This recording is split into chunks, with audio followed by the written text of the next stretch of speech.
Ya, dialog kembali kami lanjutkan. Pak Ikrar, jika kita melihat pasangan yang diusung oleh PDI yang secara resmi sudah diusung, Ahok dan Jarot, ini kan merupakan petahana, dua-duanya gubernur dan juga wakil gubernur. Ini merupakan kasus yang sedikit langka ketika kemudian petahana maju dalam satu paket lengkap, biasanya satu-satu maju sendiri seperti itu ya.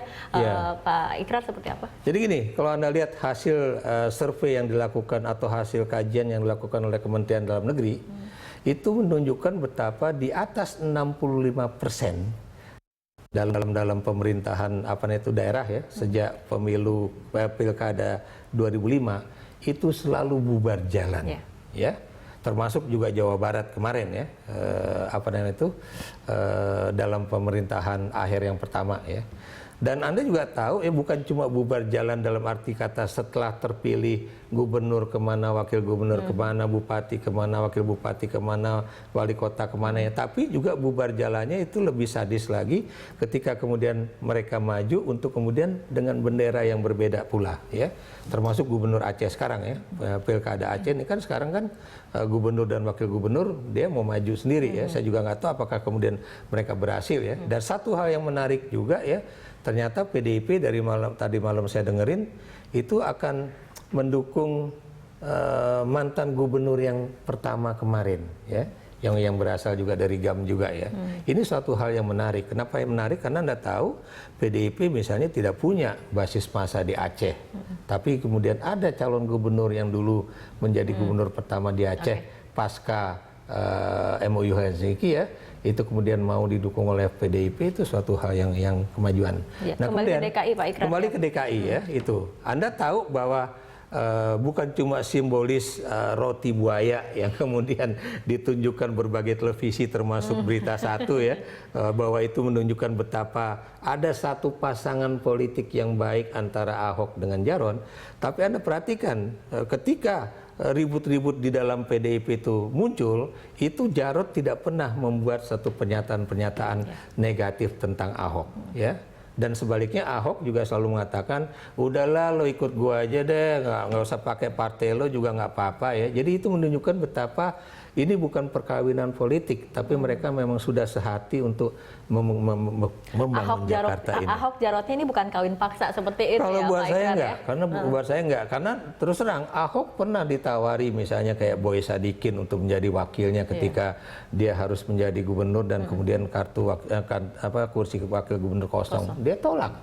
Kemudian ditawarin siapa lagi dia tolak. Nah kalau Jarot gimana? Bolehlah Jarot, bolehlah, karena itu dia juga pernah menjadi bupati di Blitar sama kayak gue, dia bilang itu karena gue juga pernah jadi bupati di Belitung Timur misalnya. Jadi hal-hal semacam itu yang buat saya ini bukan sesuatu yang begitu saja dipaksakan. Dan kalau misalnya dia nggak suka sama Jarot, buat saya dia akan ngomong langsung, karena Ahok bukan orang yang berhati mulia untuk mengatakan ya saya terima, padahal dalam hatinya enggak. Dia adalah orang yang selalu ngomong tanpa tedeng aling-aling. Kalau misalnya kita lihat lagi kemudian calon-calon penantang Ahok seperti tadi dikatakan, memang kemungkinan besar ini Sandiaga Uno, walaupun kemudian siapa yang menjadi pasangannya masih tanda tanya. Ini bagaimana mengenai Yusril Iza Mahendra, tadi kemudian untuk Anies Baswedan ini juga baru kemudian namanya digadang-gadang. Anda sendiri menilainya akan seperti apa, Pak? Apakah mungkin tidak kemudian Sandiaga Uno dengan paketnya sendiri, Yusril Iza dengan paketnya sendiri, seperti itu? Begini, saya harus ngomong terus terang ya, karena saya memang orangnya juga kalau jadi pengamat terus terang ya, siapapun yang mendengarkan saya mau suka nggak suka terserah aja.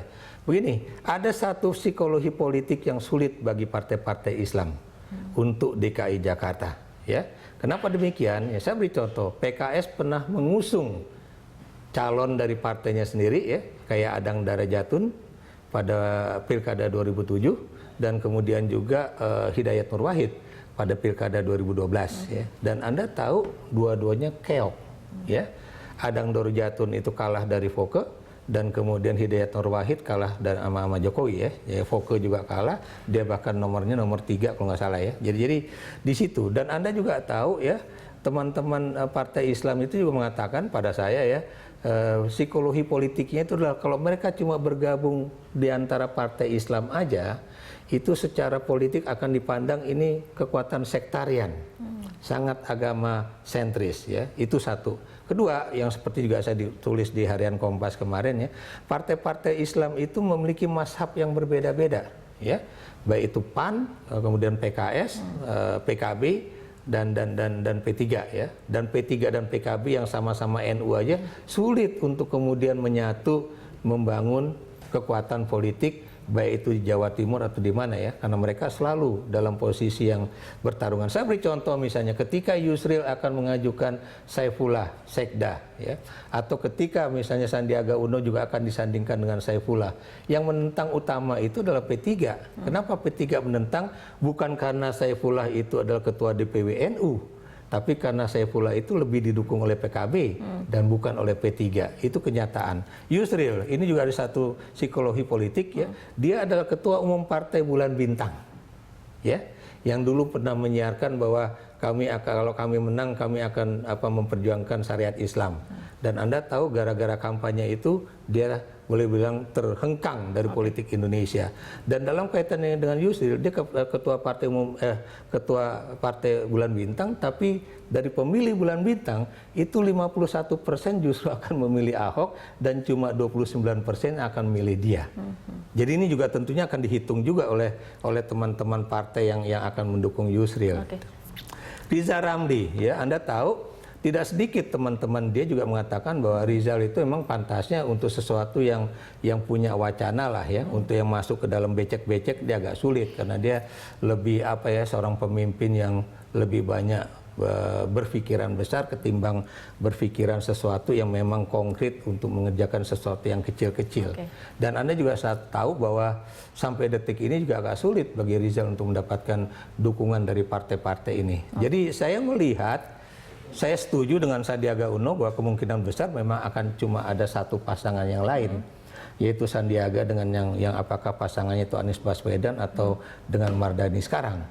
Nah kalau memang dengan Anies Baswedan, saya juga tidak tahu apakah kemudian partai-partai politik di luar Gerindra akan menyetujuinya. Nah ini kemudian ketika kita lihat elektabilitas Ahok yang tetap unggul dibandingkan bakal calon gubernur yang lain, ini apakah kemudian strategi-strategi khusus yang kemudian mungkin di luar dugaan akan dilakukan oleh partai-partai tertentu? Kita akan bahas di segmen berikutnya, Pak Ikrar. Pemirsa tetaplah bersama kami, Jurnal Pagi akan segera kembali sesaat lagi.